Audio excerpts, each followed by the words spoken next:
Day 16 started with a nice breakfast. So where are you today, Si? So we're in our final port stop. We're in Montevideo this morning. It's a bit overcast. Rain is forecast, but it's quite warm. We have got a reasonable amount of time ashore. We've got about 7 hours ashore today. We're going to have a wander into town and see what's there to see. Probably find a bar. But very interesting this morning when we've docked in Montevideo, docked in the main harbour area, and there's a load of shipwrecks, and I'll turn the camera around and show you that view. Not what we expected to see when we arrived in Montevideo. After breakfast, we eagerly disembarked the ship to explore the old town area, but the weather was somewhat soggy. It was early in the morning and we grabbed a tourist walking map from the booth on the port exit and followed the walking tour signs into the city. We set about following the suggested route. Most places were still shut though. There was some interesting street art to admire before we passed the Mercado de Puerto, and the surrounding colonial architecture was quite impressive. As we walked into the old town, shops were slowly opening up, perhaps realising cruise passengers were coming ashore. A bit too early for cake, but they do look good.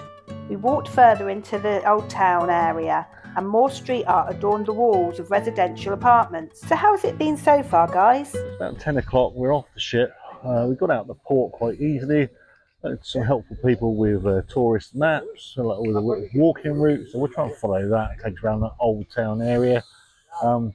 Everything's pretty shut, apart from the sort of souvenir shops right down in the port area. It's Saturday. And it's Saturday morning and everything's still pretty shut. Town's really sleepy. There's a lot of dog poo on the streets as well. It's 12 minutes past 10. Yeah, exactly. Yeah, so morning. Quite a lot of dog poo on the streets as well. So you've got to watch where you walk. Got to be careful. Obviously, don't clear up after the dogs here. And someone in particular has got to watch out. Yeah, I have a habit of finding the dog mess on the street, so hopefully my poodle will be working well today, and we can avoid all the smelly stuff. But we're going to try and go up to Independence Square because apparently there's some nice stuff to see there. Nice market as well, isn't there? That's a nice market. We'll find that, and then we'll try and follow the route indicated on the tourist map. There's a lot of police around, which is also good. You know, obviously trying to reassure tourists that that crime isn't an issue here, which is really nice to see. There's more police than tourists in some areas. So there you go. At any rate, we'll update you as we go around. We continued the walking route on the map. Si, you don't seem happy. Quite a bit of graffiti. Some of the street art's quite good, but the graffiti, not so. And the dog poo, definitely not. It wasn't all bad, and some of the street art was really quite impressive. We soon found ourselves in Zabala Square with its statue of Bruno Mauricio de Zabala, a former Spanish governor of the area. And we walked onwards into the city now and found a pleasant craft market in Constitution Plaza, and there was a pretty fountain there too. We're in Constitution Square at the moment. There's, if you look behind me there's a little market going on, and there's this beautiful fountain that's really nice there. It's quite lovely here.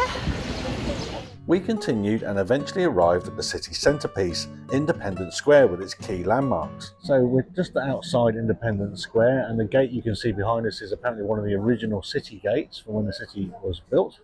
And the building, and the tall building in the background, was once the tallest building in all of South America for many years, apparently. We haven't really enjoyed the dodge the dog mess game that the city's given us this morning, but we're about halfway around the walking map that we picked up at the port. And it's okay. The Constitution Square was quite nice, but hopefully Independence Square will be even nicer. The old city gate was quite impressive, and we passed through into Independence Square with its equally impressive monuments. Now that's a grand statue. Who's that person, Si? The big monument behind us is a statue of Jose Artigas. Forgive me if I've pronounced that incorrectly, but he's well venerated here as he led the resistance against Spain. And actually underneath the statue is his mausoleum, which you can go down and visit if you so want to. And there are military guards down there guarding the mausoleum as well, supposedly. One of the things we've noticed is how much Latin America does sort of celebrate its freedom from the colonial powers, particularly in Argentina, where we were there, in Buenos Aires, and also around the other cities as well. There's always something saying that, well, we're not ruled by the colonial powers anymore. Puerto Medin was different though because it had all that Welsh connections, and it really celebrated the Welsh settlers there. But so generally speaking, where we've been, you know, the resistance against colonialism has been really well celebrated. It's quite nice to see as well. People proud of their country. What's that tall building then? So the Salvo Palace, as it's called, is about 272 feet high, and it's Art Deco style. Apparently you can go in and go up. We'll have a look at that, but from what I can see you have to buy tickets in advance online. You gonna explore Salvo Palace then? So it does look as though you can go into the Salvo Palace. There's a sort of a desk there. It does look like time tickets with a guide though, and you can only go in with a guide at the time that you've bought, and you're not allowed to take photos or videos or anything like that. No. And it looks like they take you around the palace and the interior. There's a rooftop viewing platform. And it includes a tango museum as well. There's a tango museum as well there. Not that desperate to do it, but it's there if you are interested. So there has to be more to this city than what's on the tourist map. Should we find a coffee shop and make a plan? And help with our dilemma arrived in the form of the brilliant staff at the Flora Cafe, who gave us a suggestion on how to spend our remaining time in the city. Thanks ladies, and it was great advice too. So what do they recommend then, guys? Right, we're on Las Ramblas, which is the big main esplanade in Montevideo. We were recommended by some lovely ladies in the Flora Cafe, which we've just visited. That's the place, isn't it? Oh, yeah, absolutely. They were absolutely lovely, really helpful to us. And I had hot chocolate and a cookie, and it was amazing. Really recommend that place. It's off the beaten track. It's off the tourist map. It's called Flora. Yeah. And the staff really friendly, and the coffee and cake amazing. Yeah. And they recommended we come down to Las Ramblas and take a stroll on the esplanade, and we can see why actually. It's really quite nice down here. Lovely. It's a bit windy, a bit racing, but it's actually quite a nice spot. So we headed down to Montevideo's famous Las Ramblas, and this 18-kilometre seafront esplanade is a magnet for locals who use it for fun and recreation of all sorts. Sunbathing, fishing, exercise. There are great sea views too, and this was wonderful just to simply stroll along and soak up the vibe. And there's plenty of wildlife to watch. It was a brilliant stroll by the sea, and we came to a lovely beach area too. Do you like this place now, guys? Well, this is a real contrast to what we had earlier on. This is lovely down here. What the girls in the cafe recommended, they were spot on. It's absolutely gorgeous. You're walking along, there's lots of activities going on, there's people working out, there's cyclists, there's roller skates, there's a skate park we've gone past. And now look where we are, this absolutely stunning beach. It's gorgeous, and this is obviously where the locals come. It's their recreational space, and it's really quite pleasant down here, and a real marked contrast to where all the tourists are back in the old town. And there's a lot less dog mess here as well. Yeah. So, you know, this was a really good recommendation. So thank you, girls in the cafe. Yeah, thank you. All right, really enjoyed this. It's a lovely, pleasant walk down here too. And so we're just going to have a mooch round here. We're told that there's a bar somewhere up there. We might try and head for that, see if we can get a beer in there, and then obviously it'll be time for us to go back to the ship. But we're so glad we took their recommendation. Thank you very much. Don't forget, we need to get our souvenirs. Oh yeah, we need souvenirs too. Forgot about that. Okay. Don't forget the fridge magnet. Got to get the fridge magnet. Okay. All right. And what a great beach this was. Not busy with beautiful golden sand, and all we needed now was a good beach bar that served great local beer. Well, that wasn't very hard to find now, was it? And the beer came in 1 litre bottles too. I can see where this is going. Well, we've arrived here. This is a great spot. Great recommendation. We've ordered a local beer, and they've given us this kind of 1 litre, or 1.5 litre bottle of Patricia Lager. It's come in an ice bucket as well. I've never had that before, and it is rather tasty. Great advice from the girls in the cafe, and this was like a different city altogether, and so nice. A real far cry from the more run-down areas in the old town. Still, we had to walk back, and the beers had made this even more pleasant. What's that? Parrots? Oh no, not Nettie Attenborough again. Come on, there's souvenirs to buy before we have to be back on board the Star. So we walked all the way back into the old town, past the old theatre and Independence Square, and back towards the port and the streets that were so sleepy and just a little bit smelly first thing in the morning. But as we got closer to the port, these same streets had come to life with street vendors and cafe seating, giving it a different vibe, and they were cleaner too. So where are you heading, Si? Down at the main market, the port. Again, we're going to go in and have a look to see what this is like. It looks a busy place. The Mercado de Puerto was on the way back to the ship, and even though we thought this would be a tourist trap, it had been separately recommended to us, so we thought we ought to check it out. And this former railway station is now filled with tourists eating street foods and buying souvenirs. It is quite nice though.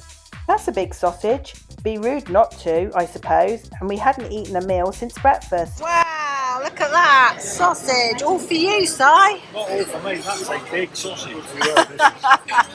So we sat and ate locally made sausage and fries, of course. It was really tasty. Then back aboard Norwegian Star. This was the final night of the cruise, so packing to finish with and boarding passes for our flight home to download. Thankfully our travel agent was one step ahead and had already emailed them to us. However, Nettie was beginning to get the sniffles, so a low-key final night aboard it was. So we are on our final night here on Norwegian Star, and it's very sleepy up here on full deck. Nobody about, is there? No. Really, people must be packing, I reckon. I think so, yeah, we've done our packing. Done our packing. Had a little snack, haven't we? Had a snack, now it's time for one for the road. Cheers. Non-alcoholic. We've had enough alcohol this week. And we've had a great 2 weeks, it's been brilliant. And as we sipped our final drinks, we were sad that this adventure was ending. It was day 17 and we had docked early in Buenos Aires. We were all packed, so we grabbed breakfast, and we were fortuitous with our allotted disembarkation time, which was based on deck. The ship was again super efficient and actually disembarked us ahead of schedule too. When called, we disembarked, got into the port bus, collected our waiting luggage from the port terminal building and went through security scanning before we found ourselves outside at the taxi rank. This whole disembarkation process had been incredibly easy and simple, and we were again impressed with NCL's efficiency. Our pre-booked taxi arrived a little early also, so the gods of fortune were also looking favourably on us, and we soon found ourselves at Buenos Aires airport queuing to check in our luggage. The airport experience was also excellent and easy, with minimal queuing and a well-provided passenger experience. And a good canine experience too. Did you know this was a thing? You can take your dog on the plane. Look, and there's dog relief area. Wow. Some food and drink before we boarded our British Airways flight to London, stopping first at Rio de Janeiro. This was a total flight time of 16 hours, and like any long haul, wasn't the easiest. And like the outbound journey, a shortage of refreshment was the main detracting feature. Back in the UK, we made our way back to our car and drove home reflecting on what an amazing adventure we had just had. And we had learned a lot on this trip, not just about Antarctica, but also about the wonderful people of South America, their friendliness, but also some of their struggles too. So we learned that South America and Antarctica are a very great distance apart. It's a long way down there, and the Drake Passage is an unpredictable sea, and conditions can change so quickly. No wonder the early explorers called it the Great Graveyard. However, our captain had skillfully navigated us away from a terrible storm and kept us in a safe, if not choppy, waters. We had experienced both Drake Lake and Drake Shake, and at times the wave heights were peaking at around about 6 metres. Still, this was well within the capabilities of the excellent Norwegian Star and its hard-working crew, who continually tried to ensure all on board had a great experience. A lifelong travel goal completed too, and we just loved this trip. So should you consider a trip like this, Antarctica? It's a place that you have to experience to really understand it, in our view, and not being able to set foot on shore didn't lessen our joy of seeing the mountains, icebergs, glaciers and abundant wildlife. But this trip was so much more than Antarctica, and that was the bonus we hadn't expected. From the vibrant, colourful culture of Buenos Aires, to the majestic beauty of the mountains of Tierra del Fuego, to the very British nature of the Falkland Islands so very far away from home, and the beach life of Puerto Madryn and Montevideo. This trip had given us a lot, even though a lot of the time was spent on board the ship. Thank you for watching and sharing in our experiences. If you've liked this video, why not drop us a comment in the box below? We always reply. And if you want to see more fun like this, why not subscribe? Thank you.